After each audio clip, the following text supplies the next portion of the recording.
You know, I spent a long time worrying about the idea of people coming after me for having a weird take, um, being a weird guy, things like this. You know, I have very unorthodox opinions. My opinions are generally not held by the general public. I don't think the way that most people tend to think. But the thing is that literally every single human being is an individual with their own takes. Some of them are going to have takes that a lot of people disagree with, and then some of them aren't. But with the vast majority of people, there's always going to be at least one small thing that people will look at you and say, well, how the fuck do you think that, you know? And even then, like, as I continue to get more praise and support from one group, I'm always going to be alienating another group. Is for every single opinion that people agree with, there's always going to be people who disagree with it. So if the goal is merely just to get people on your side and to avoid criticism, then you would have no opinion. You just wouldn't put yourself on the internet, which would mean that you're not making content. And if you're not making content, you're not having fun. And so when you focus so much on this criticism, on what people are or are not saying, you're inevitably going to end up trapped in a loop where you try to change certain things about what you're saying, or you try to just outright not say certain things, when the reality is that there's always going to be someone who jumps on your video and gives you shit. And commenters can be pretty aggressive. There's nothing wrong with that. It's their opinion. You know, like, if someone gives their opinion and they're a little bit of an asshole about it, it's like, of course they're saying that because it's a YouTube comment, you know?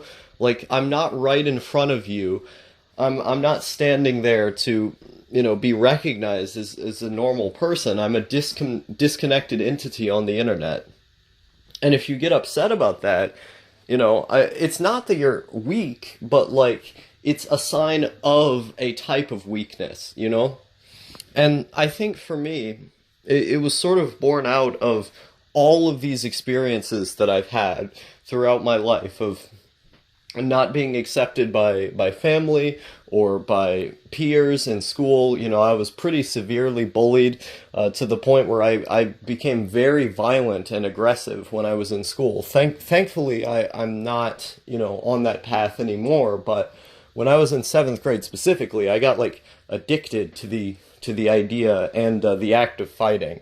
And so I really liked it because I would see these people criticizing me or saying, you know, things that I couldn't really handle that were negative, which what I should have been doing was taking them in stride and just kind of laughing it off. Or, you know, taking the joke and then using it to propel it back at them. I didn't have that charisma, mostly because I spent most of my life homeschooled, so I just didn't know how to respond to it other than with anger or violence, because I thought that's how you be the top dog. You just get as good as possible at physically fighting. But the thing about that is that if the answer to all of your problems is physically fighting, then you're not thinking. You're not using your words and more peaceful methods to achieve a better outcome. If the only thing you can do is constantly fight, then I think that's a bigger sign of weakness, because you're going to experience this type of turmoil again and again and again. People are always going to disagree with you, and there's always going to be someone who reacts in bad faith or is just kind of an asshole. You can't react with violence every single time your ego might be damaged in this kind of way. Instead, you should build up your ego to make it strong enough to not be affected by people like that, you know? And I think a lot of it is, partly at least, just seeing and experiencing the criticism enough times while also trying to develop you know, the right mindset. When you see it, your first reaction is, oh, I should scream at this person and fight them.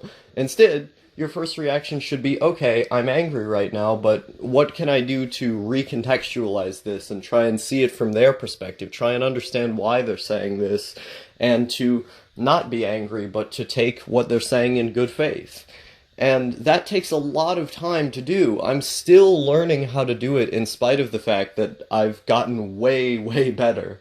And if you continue just exposing yourself to it, forcing yourself to be in these situations that you don't want to be in, and this is the key part here, while also trying to make an active effort to change your perception of the issues and to change the way you react to the issues, you're ultimately going to be a lot happier and more confident. One thing that I did specifically as well was that I tried to force myself to be exposed to as much information about the things that I was nervous about speaking about, that I thought I would not be accepted for saying these things. So instead, I'm going to try to do as much research as possible about the things that I'm saying so I can try and come at it with a level head, and I won't end up feeling wrong if I end up losing an argument, because ultimately I'll know the facts are on my side. It's just that I won't know how to argue those specific facts in the moment. It's sort of like building enough confidence in what you believe to where it's not like your beliefs are shattered every time you debate someone. It's more like that specific debate didn't go well, you know? And I think that's really, really important to develop. You have to use your courage, develop your own courage to put yourself in situations where, you know, you're willing to debate people and talk about these ideas. Like, you know, just a few weeks ago, I had a moment where there was this guy who had a lot of problems with my videos, mostly due to a personal preference. And like, when I would see his comments on them saying like, you know, Star, you're narcissistic and you're an asshole and all this other stuff, you know, it did make me genuinely upset at the time. But I was like, you know, if I'm not going to engage with this person, I'm just not going to learn anything from this situation, you know? And there's no reason to, in the long run, be hurt and offended by these things. So even if at the time I feel upset about this, I need to just deal with it. You know, I need to engage with the person and to try and come out with a better outlook than I did going into it. And the only way you can do that is by putting yourself out there and finding experience. You have to develop your courage to such an extent that you literally let your courage inspire the world around you. I'm very, very big into that idea that trying to make yourself confident enough in the realm of speaking and in your own ideas and what you believe in, that you believe in them so strongly that people are jealous of how strongly you believe in what you believe. That when people see you and they hear you say, I believe this and this is why, and you don't back down and you don't apologize, people become jealous of that. They want that. They want to be that. And I think that mindset of not letting other people govern your view of yourself, not letting other people decide what you say and what you believe, is ultimately going to be the thing that makes you feel more fulfilled and happy, because that is the definition of self-confidence. It's being able to go out there and say, yeah, I believe it, and I'm not going to back down. Fuck you, you know? Like, that's why I've been doing a lot more of these political videos on the channel and stuff, not because I've been more political or have been exposed to more political ideas. I mean, part of it is also because I've had less topics to vlog about, so I just found the thing that I was ignoring talking about. But it's also because I haven't been as afraid to do those things. Like, I deleted my culture war video when it first came out because I was like, the comments on this are going to be garbage. And a couple of them were. Like, there were people who commented on the video just saying, like, factually incorrect statements, but, like, I was fine with that in the end, where, you know, I knew that what I was saying was correct, so there was no reason to take down the video, because I believed everything I was saying. And, you know, when I put the video back up and I started making these other videos talking about, like, local elections and stuff, and just talking about some of my more nuanced or weird opinions in comparison to the general populace, the response, first of all, wasn't really that bad, and then second of all, I have to plug in the phone really fast. Holy shit, it's at 1%. This happens every single time. This happens every single time I do a vlog. But, like, if I didn't put those videos out, I wouldn't have had the people who enjoyed them and who cared about the videos. Because I had several comments from people, not as many, but I had several comments who said, this is awesome, thank you for saying this. I may not agree with it, but I find it really interesting. And I wouldn't have had those people who enjoyed that if I was so scared of the people who wouldn't enjoy it. And so I think it's very, very important to just put everything out. It doesn't matter how you initially feel about it, if you're afraid to put the video out because you don't want to be disapproved by others.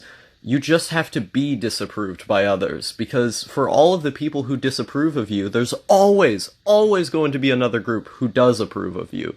And they shouldn't govern your opinions either, but you should at least come in with the acknowledgement and the mindset that these people are going to exist. So it's never going to be too bad. If you're entirely relying on social validation at first rather than self-validation, then you're going to have people who are on your side. If not through direct agreement, then just through appreciation, general appreciation, people who are willing to listen. And I think that's something that a lot of people don't think about, including myself. I kind of had to teach myself to think about that, is that, what you put out on the internet, first of all, it doesn't really matter that much. Like, everyone leaves shitty comments every now and again. I leave shitty comments. I've done it many times in the past. Everyone does it. It's not the end of the world. It's just writing on a screen, And sometimes people can say things that really hurt you on a personal level, but they didn't know that. They didn't know they were poking a button. They didn't know they were poking a hornet's nest. It was just something that they thought made sense at the time, and so they said it. Like, a lot of the time, people don't have the intention of hurting you. They just say things that do. And I don't think there should be some kind of outrage where, you freak out. You have the right to feel offended. I'm not saying that. I'm not saying that people shouldn't at least be victimized on some level. But the thing is that you have to try and move away from that victimhood. The things that make you upset are valid, and you have a right to be upset by them, but you have to come at them with the understanding that you're not always going to feel that way. Because if you just allow yourself to stagnate and just always be in this pit of despair where, oh, he said this and it hurts me and I feel bad because of my circumstances and my upbringing, that is perfectly understandable, and you should be given a hug. You should be given friends who tell you, yes, we love you, and it's okay to feel this way, and it's okay to be hurt by this. But this is a very important but. You have to try and move on from those feelings. If you just allow yourself to be a perpetual victim and just constantly be hurt by the things that other people are saying, you're not going to be happy. You're not going to be able to go out and let your courage inspire the world around you. And I think that's far, far more important than hurting. I think pleasure is far more good than pain. And it's all about building that self-validation or that self-confidence. Self-confidence isn't the same thing as arrogance.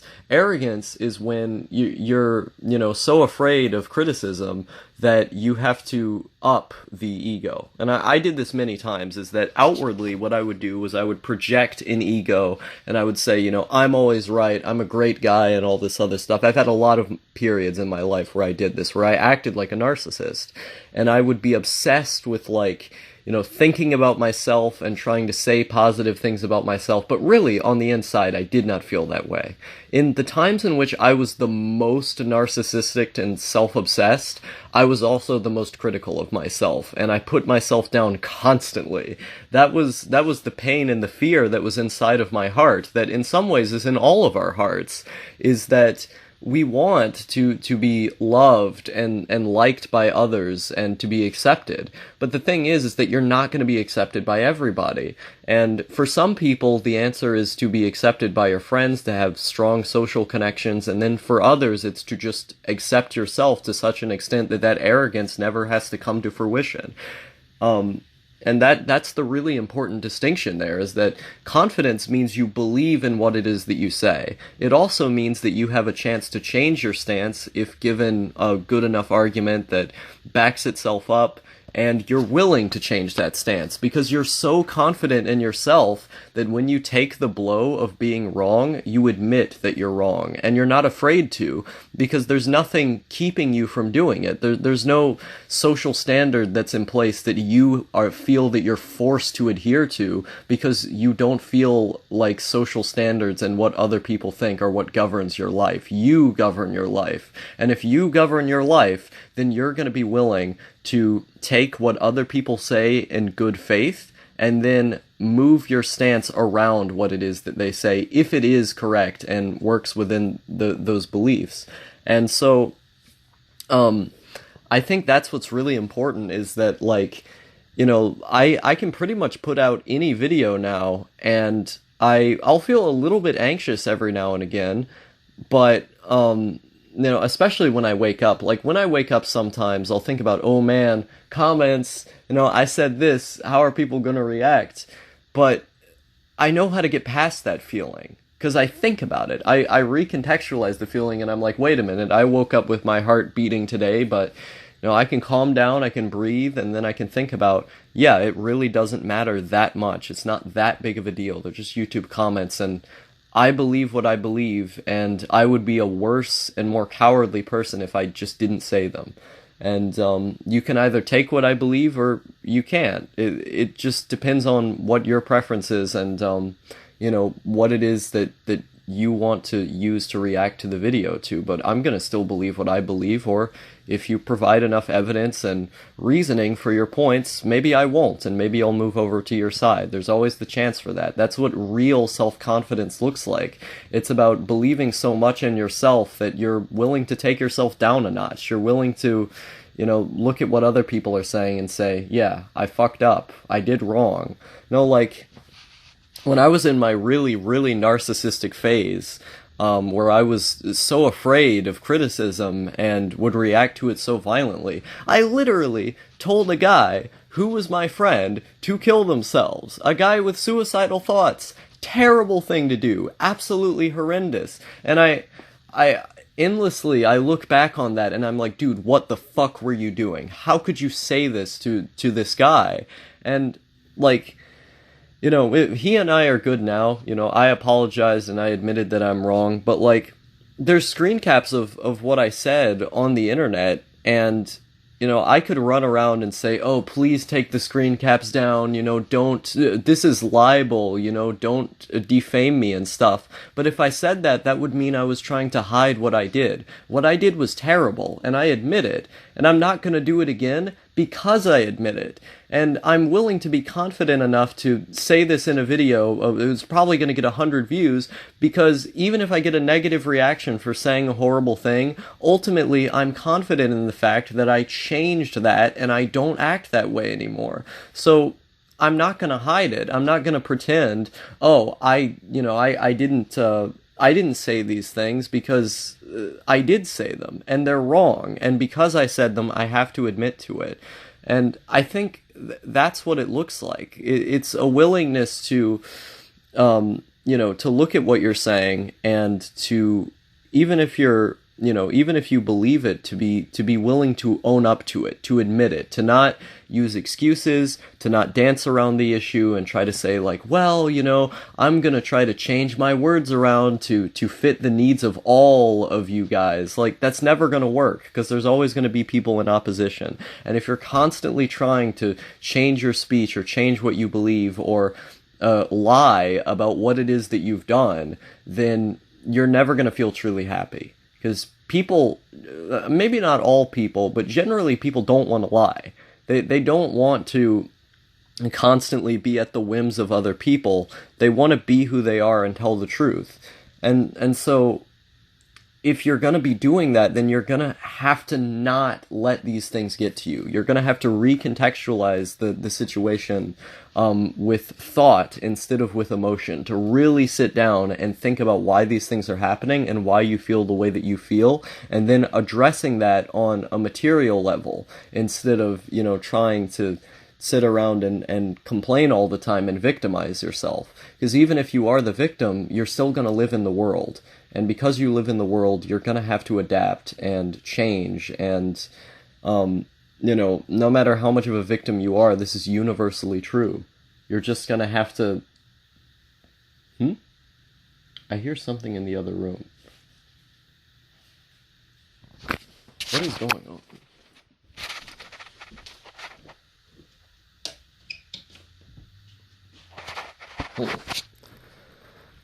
Anyway, I think I made my point. Self-confidence is good, and you should have more of it. Don't be afraid to put yourself out there, even if at the beginning it hurts and you feel like you don't have a place in what you're saying, and that the people around you, even if all of them get mad at you, you're just going to have to keep doing it, because ultimately that experience is what's going to lead you to believing in yourself and believing in what you're saying. No, if you don't believe in yourself, believe in the me that believes in you. So yeah, admit it. Admit what it is that you believe and say it proudly. And eventually, after doing it enough, you might just feel better. If you want to see what real anxiety looks like, go back to my videos 4 years ago. Look at how much I stuttered, how afraid I was to talk, and how much I conceded to the points of others just to satisfy them and to make them happy. And then maybe search around on my channel a bit more and see how I would scream and negatively react to criticism, because I really was not that confident. And, I think the more someone screams and is afraid of people being wrong, the more they're afraid of people challenging their beliefs, the more it is proof of in some ways, their mind being weak. They aren't necessarily weak, but their mind is. They're acting in cowardice. They may not be a coward, but they're acting in cowardice. And that anger is always going to be unhealthy, because it's a product of cowardice. And if you can be the better man and accept what it is that these people are saying, and to combat it with reason and arguments, and not be willing to back down from your stance instead of screaming like a child, then I think you're going to be a lot more happy, because your emotions and your peace isn't going to be disturbed.